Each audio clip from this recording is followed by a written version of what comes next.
It's Tuesday, it's sunny, there are people doing building work outside, and this is the Football 365 transfer gossip video thing.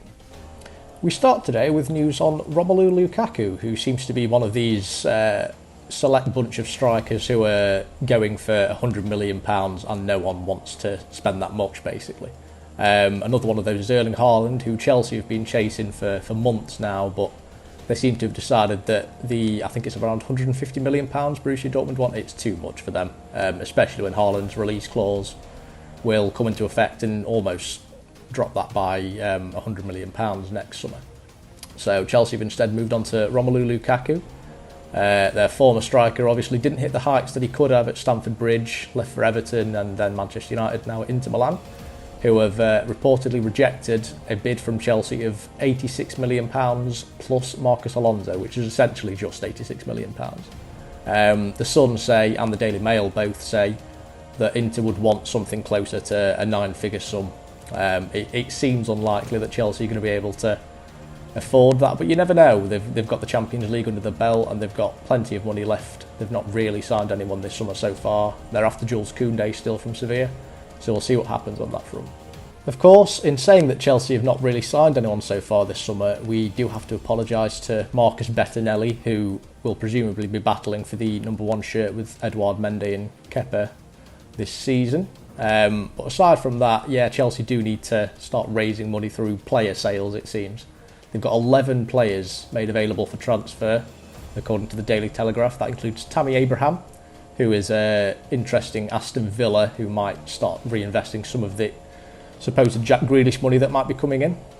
Callum Hudson-Odoi is also available, and then there's plenty of other players. There's players that you wouldn't think are still contracted to Chelsea, like Kennedy, Davide Zappacosta, Timu Bakayoko, all sorts of players that they signed 10 years ago, have sent out on loan ever since, and are somehow still got the contracts of these players.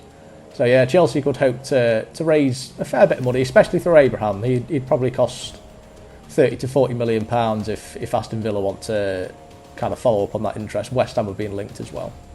So there's a chance that they could get some money together in terms of that Lukaku money. If they need £100 million, they've got plenty of players to offload. One player Chelsea won't be signing, to absolutely no one's surprise, will be Harry Kane. This comes from The Athletic, who say that while Chelsea admire Kane, and to be honest, it's not much of a surprise, he is quite a good player. But while they do admire him, they realise that they've got no chance of negotiating with Daniel Levy, who obviously, it was 10 years ago now that Chelsea had offers for Luka Modric rejected, when Modric thought he had a gentleman's agreement to leave Spurs. He ended up leaving a year later for Real Madrid, and it seems like history's repeating itself this season. Kane's got his gentleman's agreement, he feels anyway. Levy's rejecting this and suggesting it never happened, and Tottenham are holding firm. It seems like City are the only club who might possibly be able to stump up this £160 million. No one else is really in for him. No one else has got that money right now. It's a bit of a difficult time. I don't know if you've noticed, there's a global pandemic. So yeah, Chelsea won't be going for Kane. They're focusing on Lukaku and Koundé as things stand.